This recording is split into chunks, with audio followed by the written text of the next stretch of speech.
Good afternoon, ladies and gentlemen. My name is Hidekazu Yamada from Kindai University Anti-Aging Center, established in 2007, former president of the Japanese Society of Anti-Aging Medicine. It is a great honor to speak with you today at the Global Summit on Aging and Longevity.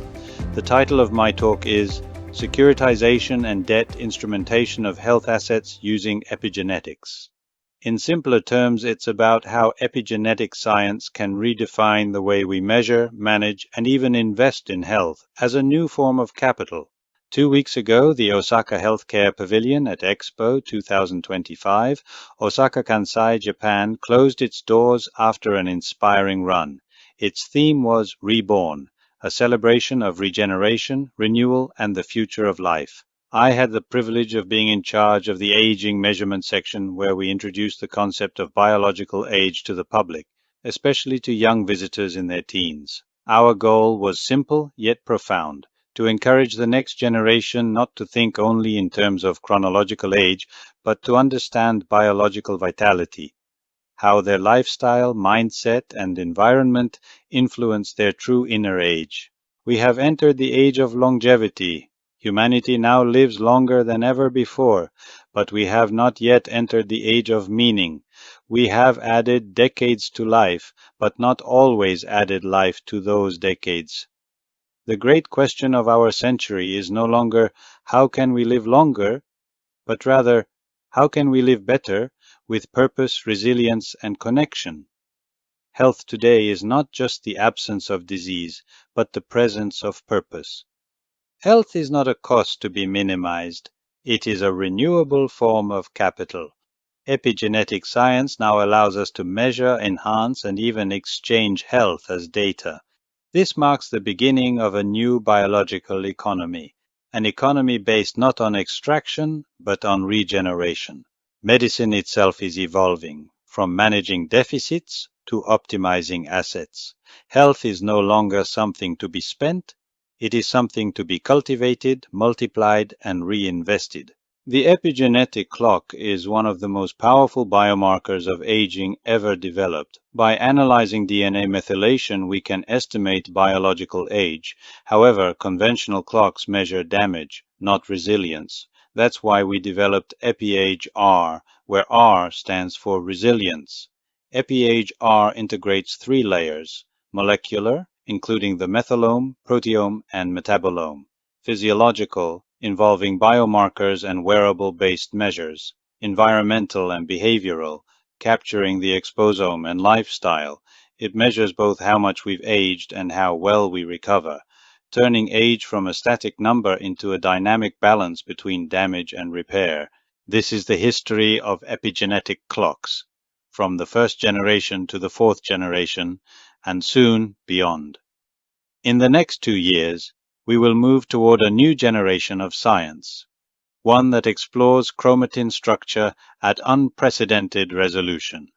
These advances will allow us to see not only how DNA changes with age, but how the architecture of life itself reorganizes across time. In classical epigenetics, we speak mainly about chemical marks, DNA methylation, histone modification, and non-coding RNAs. These regulate gene expression at the molecular level, turning genes on and off like switches. But as our understanding deepens, we realize that epigenetic control is not only chemical, it is also structural and mechanical. In what we now call extended epigenetics, we add new layers of regulation: the 3D chromatin architecture, the nuclear lamina, and mechanotransduction. The folding of chromatin into TADS and LADS defines spatial gene domains. The lamin A/C network anchors these domains to the nuclear envelope, creating regions of silence or activation. Even mechanical tension, the stretching or compression of the nucleus, can trigger chromatin condensation or release, directly influencing gene expression.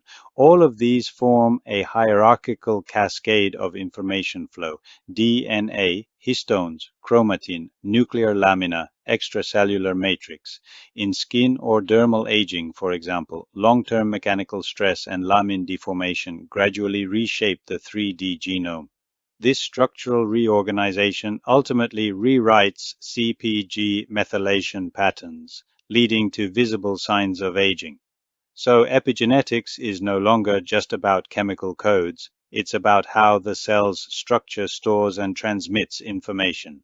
As I often say, the shape and tension of the cell nucleus are at the top of the epigenetic code.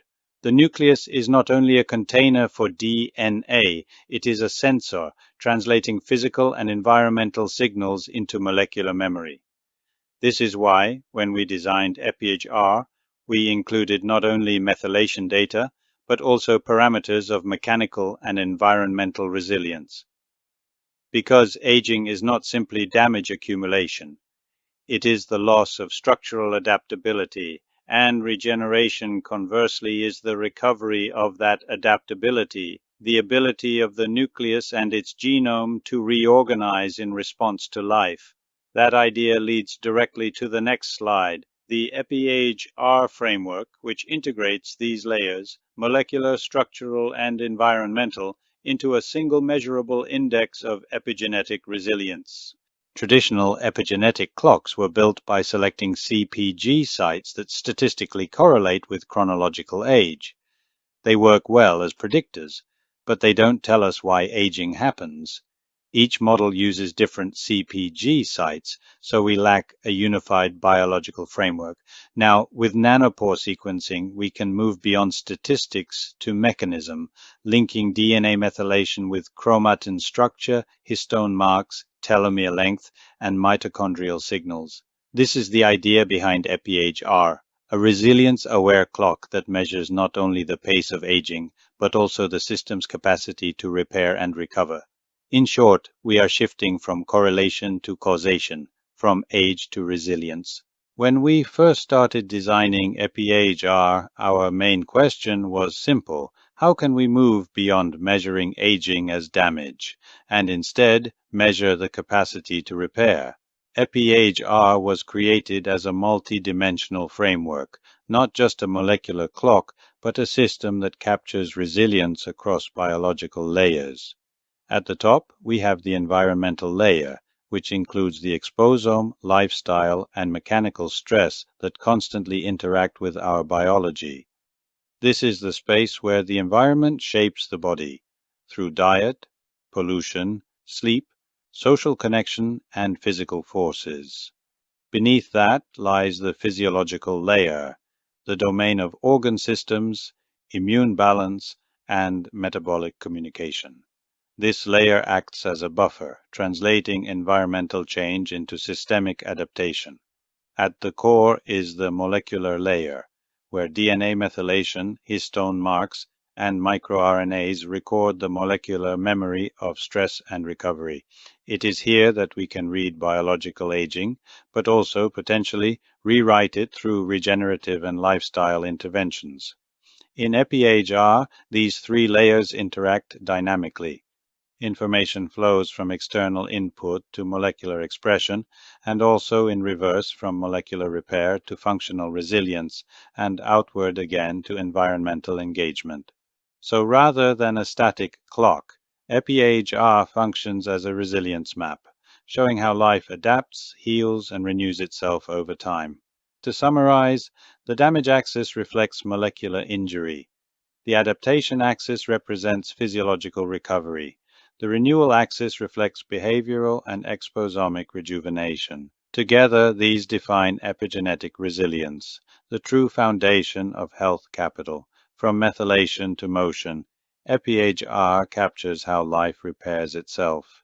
The Human Exposome Project maps everything we are exposed to: air, water, food, stress, and inequality. Our environment leaves molecular fingerprints on the epigenome.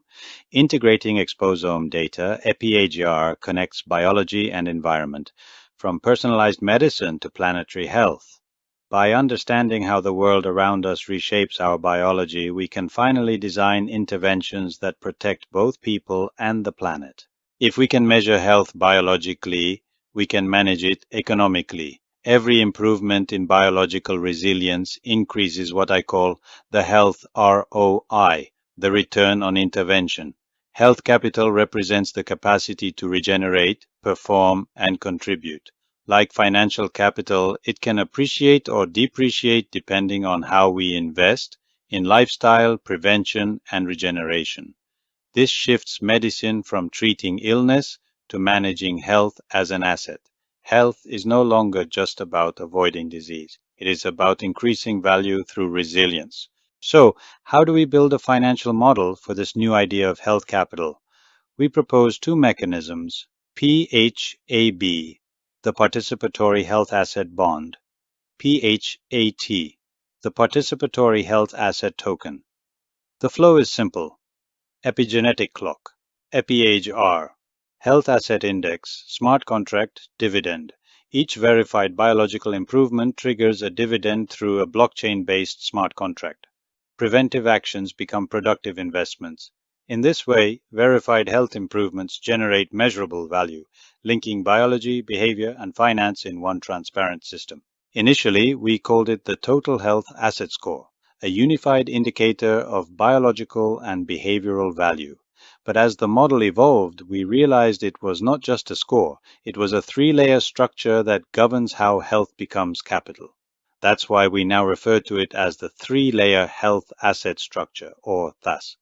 To ensure fairness, we designed THAS with three core layers: ethical, empathy, inclusion, and dignity; institutional, universities, clinics, and communities; economic, tokenized contracts and equitable returns; federated learning protects privacy; algorithmic fairness ensures equity across populations. Through this model, health data can generate value without compromising human dignity. Let's step back for a moment. Lifespan, adding years to life; health span, adding health to years; flourish span, adding meaning to health. Longevity gives us more time. Flourishing gives that time purpose. The next stage of longevity medicine is what I call flourishing medicine. Medicine that not only prolongs life, but also enhances purpose, connection, and creativity. Longevity creates time. Flourishing gives it meaning. Flourishing is not only psychological, it is biological. Mitochondrial energy drives vitality. Inflammatory balance supports emotional stability. Neuroplasticity enables learning and creativity. Immune regulation nurtures empathy and trust. These are measurable processes. The epi-flourishing clock links well-being to epigenetic signatures, quantifying how happiness, purpose, and social connection rejuvenate our biology. Flourishing is biological. It is written in our cells. Capitalism itself is evolving, from consumption to regeneration, from competition to collaboration, from material wealth to biological and ethical wealth. Flourishing is becoming the next ROI of civilization. The ultimate return on investment is not profit, it is collective flourishing. This is flourishing capitalism, a system that values vitality, empathy, and purpose as the highest assets. The next evolution of society is not just about growth, it is about meaning. To operationalize this concept, we propose the Health Capital Exchange. Here, biological data become digital assets, allowing transparent and equitable reinvestment into community health. It enables a longevity-driven, flourishing economy, where the ultimate wealth is not what we own, but how we contribute to life itself. Integration of biology, finance, and ethics creates a foundation for sustainable prosperity. In the end, the ultimate wealth is not what we own, but how we contribute to life itself. That, I believe, is the essence of health capital, the new economy of human flourishing.